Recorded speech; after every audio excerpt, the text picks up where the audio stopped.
which Rams wide receivers will make the 53-man roster, and a ridiculous Kirk Cousins rumor. That's coming up next on Locked On Rams. You are Locked On Rams, your daily Los Angeles Rams podcast. Part of the Locked On Podcast Network, your team every day.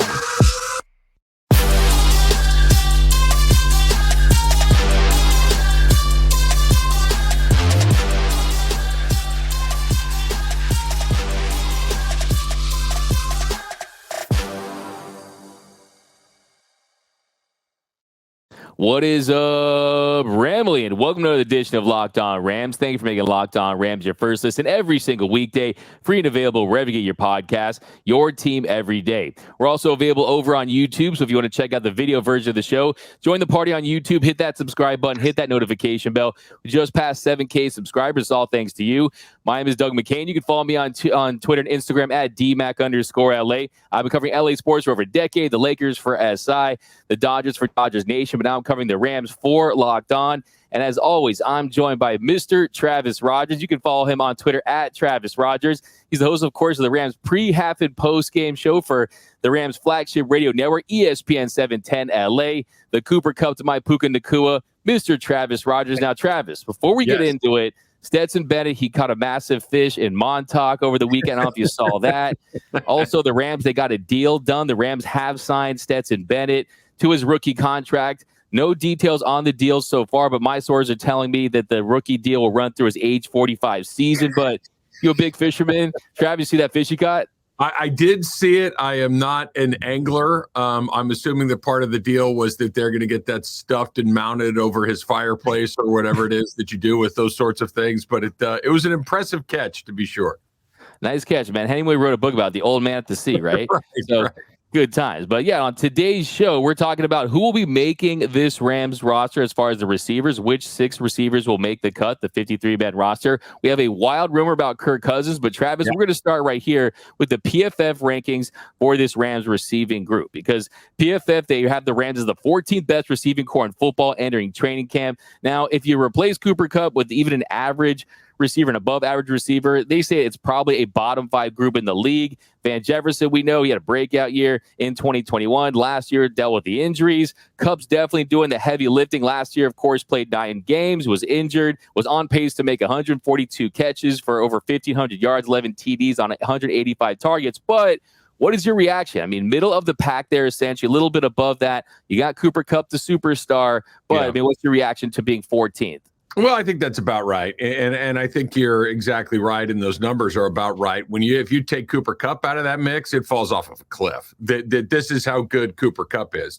Keep in mind, it was just a couple of years ago that we were talking about Cooper Kupp. Never mind as the best wide receiver in football, potentially, which I thought that he was right near the top. But maybe as an MVP candidate, right? We haven't seen somebody at that position compete for an MVP in a very long time. His name was in there. He was never going to win it, but that's how good of a season he had. That's how good of a player he is, coming off of that Triple Crown season, coming off of a Super Bowl MVP, where everything good that happened to the Rams seemed to go through number 10. He was kind of the guy that made things happen. So he's obviously going to bolster that group and get them a number, on the right side of the first half of the league.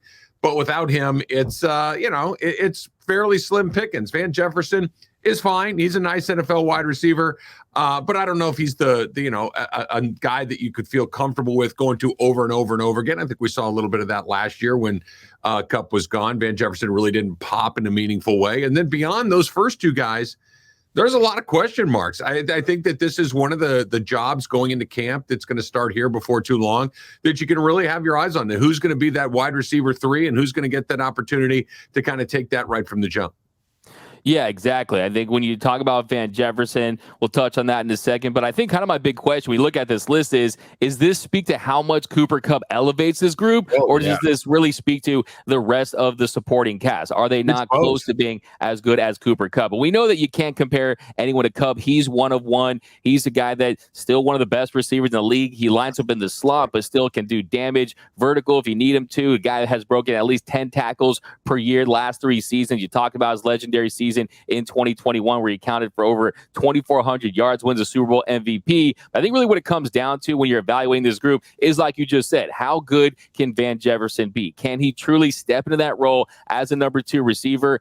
I'm still holding out hope that Van Jefferson can be that WR2. I think he's shown some flashes. I saw, of course, talked about the breakout year he had in 2021, 50 catches for 800 yards. He caught Matthew Stafford's first touchdown pass against the Bears. And I think the other thing, too, when I look at him is he has proven to be a viable deep threat given his opportunities. Since he was drafted out of Florida in 2020, he's been one of the better deep threats in the NFL. In 2021, had a 63.8% success rate on 9 routes, an 81.5% success rate on deep posts, a 69.6% success rate on deep corners. That's also above league average. How do you feel about him as a vertical threat? Do you think it's just a matter of, hey, getting him the protection and having Matthew Stafford have time to hit him deep? I think all those numbers that you're talking about, and him as a deep threat in particular, are a function of him being in the mix when there have been 2 other players, right? That when it's been Cooper Kupp and Robert Woods, Cooper Kupp and Odell Beckham Jr., Cooper Kupp and somebody else, and then Van Jefferson in that 3rd spot, that's when he's really been able to thrive, because that's, Cooper Kupp obviously is going to draw a lot of attention. Robert Woods drew a lot of attention. OBJ drew a lot of attention, which means that Van Jefferson was often, dealing with a guy that was not the number 1 cover, they were not going to shade to his side of the field. So he had a lot of opportunities there, and he took advantage of them. I think that we saw it more last year when he was more of the de facto number 2, that once we saw Cooper Kupp go down, once Allen Robinson really struggled the way that he did, having an opportunity for him to kind of be the focal point of an offense didn't look quite the same. That when he's the guy that you have to go to right away, it's a very different animal. Yeah, that's a great point. I think it's what kind of numbers does he put up as a number 2 versus what kind of numbers does he put up when he's a 3rd guy that's really having things opened up for him by guys who are in front of him. And yeah, if you look at his Pro Football Focus on 20 yards or more in 2021, his 34.6 yards in average depth of target, that was 3rd behind Tyreek Hill and Zay Jones. But also, he had better pieces around him. He had more opportunities. How does he do as a number 2 guy being guarded by better cornerbacks? That to me is the big question. Also, your point about just the big 3. That's kind of a question I have for this team moving forward, because we know that they've had a big 3. We know that Sean McVay, 2017, going back to Kupp, Woods, and Watkins. 2018, you had Kupp, Woods, and Brandon Cooks. And really, when Josh Reynolds was thrust into that number 3 role in 2020, that was really by necessity, right? So really, he's like to have a 3 receiver set out of that 11 personnel that he can trust. I think the direction moving forward is you go 3 by committee. And if you need first down, move the chains, a physical block, you go Ben Skoranek. If you need a guy to move the chains, Puka Nacua. If you want to go vertical, give Tutu Atwell a shot. But I mean, what do you think about kind of the direction that this wide receiver room is heading with no true wide receiver 3 in the mix? Well, like you mentioned, Doug, anybody that's watched the Rams since Sean McVay has come here know that they like to play out of that 11 personnel. I don't want to say exclusively, but the vast majority of the time that they play with 1 tight end, they play with 1 running back, which means you have 3 wide receivers. You're going to have Van Jefferson, you're going to have Cooper Kupp, and then that 3rd spot is really up in the air. I think that in a perfect world, somebody's going to grab it. Somebody's going to take the opportunity, seize it, and become that wide receiver 3. Who knows? Maybe kind of elevate into a wide receiver 2, and maybe Van Jefferson goes back into that role as a 3rd guy where it seems that he's had most of his success. But I don't know if you constantly want a new guy in there. Obviously, guys are going to come in and out through the course of a season. But more familiarity, more understanding of what it is that I need from you, what you need from me from a quarterback wide receiver relationship, the better, I believe. I think you're going to see somebody be given that opportunity out of the chute. If they can hold on to it, they'll keep it. If not, like you mentioned, some of those names, you might see a lot of guys go through there. They got a lot of wide receivers coming into camp. Typically they're going to carry 5 or 6 guys, special teamers and return guys and everything else when you add it all together. But I don't think that you're going to see more than 3 or 4 guys as far, you got Kupp and Jefferson as your 2. So that leaves maybe 2, maybe a 3rd spot open for that wide receiver 3. Yeah, I agree with you. I don't think there's any scenario where we're going to have even snaps for the number 3 receiver. But I think situationally, I think they could mix things up because, look, the reality is you don't have 3 established wideouts that deserve to be in there every single offensive snap. You have 1, possibly 2 with Van Jefferson, I think has absolutely earned that opportunity. But I definitely want to see a more situation-based approach based on the personnel they currently have just because that number 3 guy is not currently established. But I definitely want to see him mix it up. One of the things, too, that I think will help a great deal for that third guy is if the offensive line is better. If the offensive line can protect Matthew Stafford somewhere between the normal amount of time and maybe even a slightly better than that, it frees up Tyler Higbee to do a lot of things, too, which frees up defensive backs to go to him, which means that there are less guys covering that third wide receiver, more opportunities there. The offensive line is going to have a lot to do with whether or not that third wide receiver has success or not. 100%. Always comes down to that offensive line. But the question is, who will be the 6 Rams receivers? They could take 7, most likely 6. But which Rams receivers will make the 53-man opening night roster? That's coming up next on Locked On Rams. All right, but first, Dmac, let's talk about our friends at FanDuel. Baseball season, right? We're just about at the halfway mark, which means it's in full swing. And there's no better place to get in on the action than with FanDuel, America's #1 sportsbook, because right now, new customers get a no-sweat first bet up to $1,000. You heard me right. That's up to $1,000 back in bonus bets if your first bet does not win. Just go to FanDuel.com/locked-on to join today. Of course, Doug and I are both huge Dodger fans. Would love to talk about the Dodgers. Maybe like to get down. Maybe want to get a little Freddie Freeman MVP action. Maybe want to get down on Mookie. Maybe win the division, the pennant, the World Series.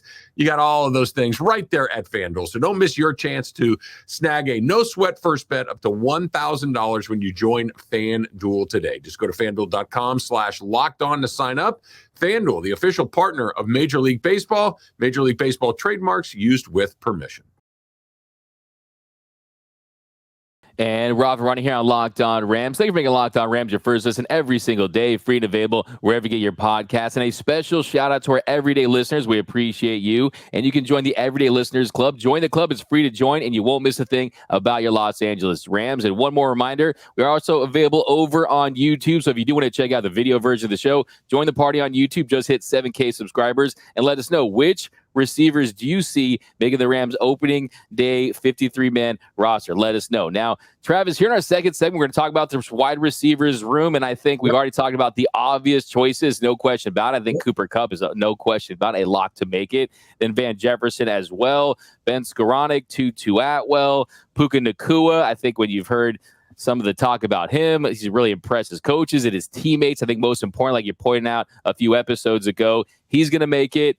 Tyler Johnson and Lance McCutcheon. That's kind of the battle I'm looking at if they're going to take 6. Now, if they take 7, I think you got Tyler Johnson and Lance McCutcheon. We know McCutcheon, he impressed during preseason. He definitely is a guy that he's got some height, he's got some speed, can make contested catches. But I think Tyler Johnson, you bring him in, a veteran, a guy that's had some success in this league. To me, that's the guy who's going to make the cut as they're going to take 6. Yeah, with McCutcheon, it's really interesting because McCutcheon was kind of, if there is such a thing, DMAC, McCutcheon was the MVP of the preseason last year, right? He and Bryce Perkins seemed to have this nice little rhythm together, and McCutcheon made some big catches and went over 100 yards in one of the preseason games and looked like a guy that made the team out of training camp, right? That the Rams had a pretty set roster coming out of last season, going into coming out of camp, going into the regular season. There were only a couple of position battles available, and Lance McCutcheon grabbed one of those available spots, not just because he was a effective special teamer, but because he played really well in those preseason games. And then they barely used him at all. Even when guys were dropping like flies, he really never found his way into being a regular part of that offense. Now, second year is probably always a little bit easier than the first year as far as understanding terminology and schemes and all the things like that. But that they didn't use him much might actually be a strike against him, even though he's been in the program, even though he knows some things there. I think it's very open for those last spots. I think you got a guy like Demarcus Robinson, who they went out and found or made a deal for him too. There's going to be opportunities for guys in that 5, 6, 7 range. And the quickest way to make the team is that 5, 6, 7th wide receiver is be a good special teams player. That's it, right? To be a good special teams player is how you make that roster, because when it comes down to it, you're probably not going to catch a bunch of passes, but you might have to make a bunch of tackles. Yeah, exactly. If you can find that role on special teams, you can provide value that way. And if a guy goes down, if they get banged up, you can step right in there and you can go in and execute. I think the thing that was the head scratcher for me is, like you mentioned, he was a beast. He was phenomenal during preseason. It felt like he was going to carve out a role for this team. But when he got his opportunity, he really struggled getting off the line of scrimmage, especially in press coverage. He just could not get freed up. But, I mean, if you compare him to Tyler Johnson, he's 2 inches taller, ran a faster 40 time, you would think that, hey, that points that he should get that opportunity. But you bring in Tyler Johnson, means a guy 48 catches, 528 yards, 2 touchdowns in the span of 3 years. Been on basically 15 teams at this point, it feels like, just kind of bouncing around. That's never a good sign. But the fact that they bring him in kind of tells me that he wants to be their red zone threat, a guy that can complement Cooper Kupp, kind of free things up. You mentioned Demarcus Robinson. He's another guy they brought in this offseason as a free agent. And then there's Austin Trammell as well. So I think if you look at the end of this wide receivers group, I think it's going to be a competition. I don't think there's a lock at this point. I could see a world where if McCutcheon is impressive like he did last year during training camp and preseason, that they're going to battle it out. So, look, you earn a job during preseason, during practice, during these preseason games, and they're just going to have at it.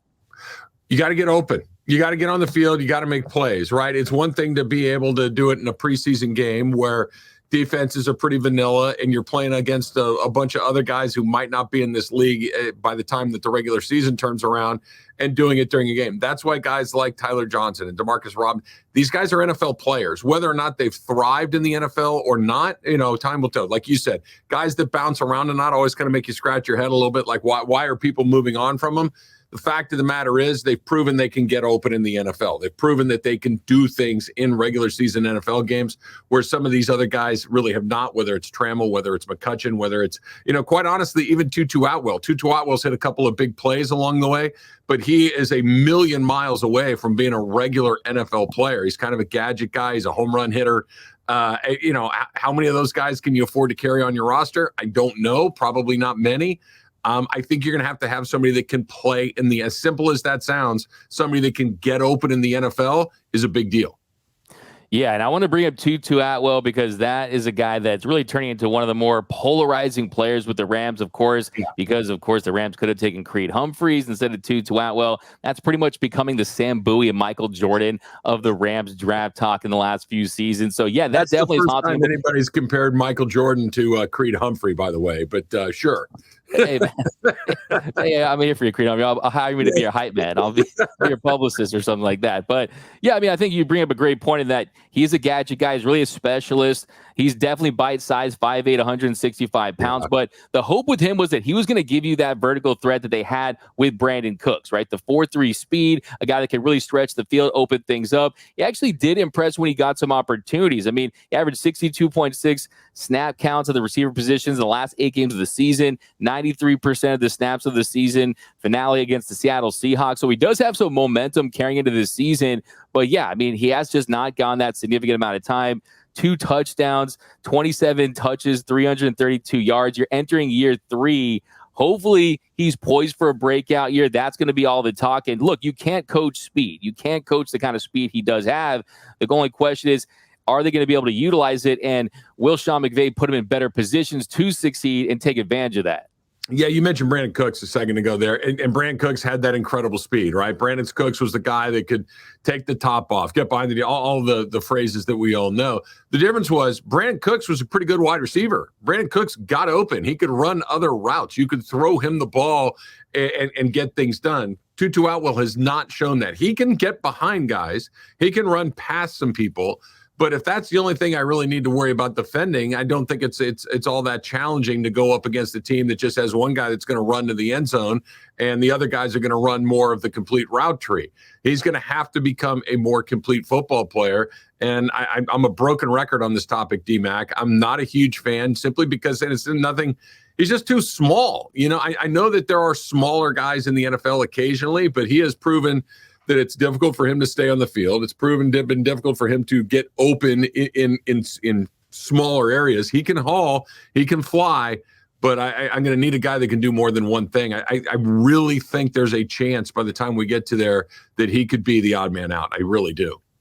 Wow. Yeah. I mean, look, the reality is you look at the production just really hasn't been there. 18 catches, 298 yards, one receiving touchdown, one rushing touchdown in 21 career games. You mentioned the durability issues. He is limited. You hope that he doesn't break before he breaks out, right? I mean, just as a receiver, hopefully it happens for him. Hopefully they can find a role. I think you did see last year when you had Baker Mayfield, you had a quarterback that could throw and get him the ball, that he was more of a threat. So I'm hoping a healthy offensive line, a healthy Matthew Stafford, you can find a way to optimize Tutu Atwell. But if it doesn't happen this season, you're probably looking at a bleak future for Atwell. Then Ben Skoranek, of course, this is a guy. He's big, he's tough, he's physical. Notre Dame guy, 50 catches, 509 yards, no touchdowns. Doesn't have a very high ceiling, but he does have those great physical tools, right? Fullback, wide receiver, hybrid option. Really helps McVay disguise plays, provides that blocking ability. Kind of missed time this season with injury, but how high are you on Skoranek heading into the season, Trav? I like him. I'd be shocked if he doesn't make the team for all the reasons that you said. He can do a lot of things. He's a tough guy. He can block. He can play a bunch of the different wide receiver positions. What he's a lot like is a lot like Cooper Kupp. He's just not as good of an athlete as Cooper Kupp. He's just not as strong. He's not as fast. He just doesn't have the raw ability that a guy like Kupp does. But for all the reasons you mentioned, I think that he's virtually a lock to make the team. He does a lot of the things that Sean McVay likes. Yeah, Sko's a lock. I think for this team to have success, he's going to do those little things, do the dirty work that you see you need guys to do in this league to have success. And then Puka Nacua, of course, we've talked about quite a bit on this show. Very high on Puka Nacua. I'm still getting those Puka shells. We're both going to rock them. I want you to rock them after the first post-game show of the season. That'd be pretty cool. Get you some Rams-colored ones. But, I think the thing with Puka, I mean, not eye-popping numbers at the combine, right? A 4.57 40, the broad jump, 121 inches, did have those great numbers. But guess what? Cooper Kupp in 2017, a 4.62 40, a 1.62 in the 10-yard split. He's pretty special, I would say, right? It worked out. So he's been receiving rave reviews at OTAs and minicamp. It's not going to blow you away, like I said, with that speed and athleticism, but it has the potential to be a versatile possession receiver. I think this is a guy that's going to have a role early on. I think he's mature beyond his years, and I think they're hoping that he can play that Robert Woods role where you can't handle the ball off of the backfield. He can't give you those third downs, tough contested catches, and I think he's going to have an impact this season. Can you be a football player? Can you get open? Can you make plays? Can you go the right way at the right time? These are the things that are going to be the difference between not getting on the field and getting on the field, right? Can you do what you're being asked? Not do you have this number on a combine, but can you get open when we need you to get open? Are you going to the right spot when the play is called? Those are the things that those young guys need to figure out. I think he's got as good a chance as anybody. Yeah, and last night I watched that game against Baylor in 2021, 5 catches, 160 yards, 1 touchdown. I mean, this is a guy that can be very, very productive. Sure. I know I had really nothing to watch yesterday. I finished Succession, and I was kind of late on that. So I watched the Baylor, BYU game. Yeah, the Angels and White Sox, who really, other than Ohtani, say, yeah, I get it. You got to go back and watch some old stuff. Had to do it. But coming up in our final segment here, we're talking about a wild rumor about Kirk Cousins to the Rams as a possibility. That's coming up next on Locked On Rams.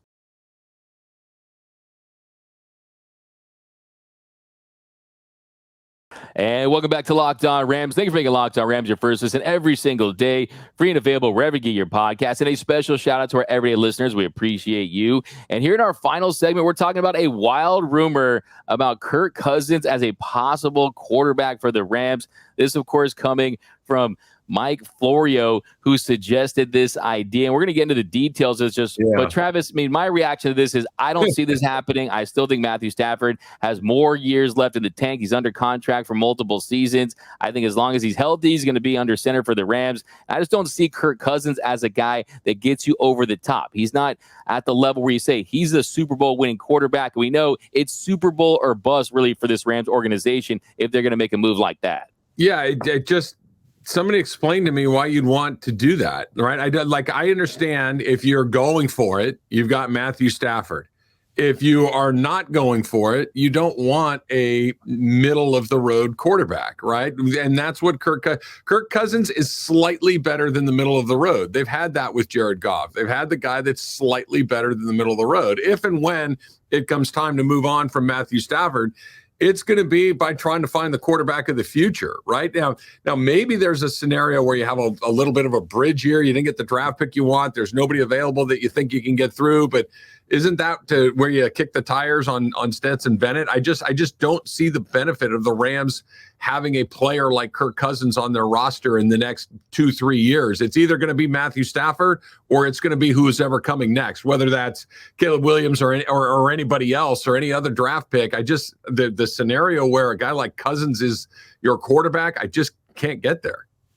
Yeah, no, exactly. I think age-wise doesn't make a lot of sense. He's 34 years old. Now, where this rumor all stemmed from was Mike Florio was on Rich Eisen's show, and he said that Sean McVay and Kyle Shanahan might have a, quote, tug-of-war over Cousins if the Vikings don't re-sign him as a 2024 free agent. Well, I'll say to that is, if they're having this tug-of-war, hopefully they're letting Tutu Atwell be the one that's pulling the rope and not Aaron Donald for them, because I don't want to see Kirk Cousins on the Rams. And look, honestly, on top of everything else, the situation with the Rams and Matthew Stafford, he has a $49.5 million cap hit in 2024 with a $55 million in dead money if they trade him and $86.5 million in dead money if they cut him. So that all tells you there's no chance the Rams are moving on from Matthew Stafford. And on top of everything else, I still think that Matthew Stafford is a significantly better option. I think he's a superior quarterback when he's healthy. He's a Super Bowl winning quarterback. So there's that. And I just don't think the connections are deep enough with Sean McVay and Kirk Cousins to say, oh, he's that guy. And I like your point. I think you make the best point. And then if they're going to go with another quarterback, they're going to go younger. They're going to find that next guy, either be via trade, give Stetson Bennett a chance, or draft someone in the future. But Kirk Cousins, he's not going to be that guy that's going to lead this team to another Super Bowl run. And that really is the standard here. It's, can you win a Super Bowl for this team? I think the answer is no. No, unless I blacked out at some point during my football watching career. Did I miss the part where Kirk Cousins is good?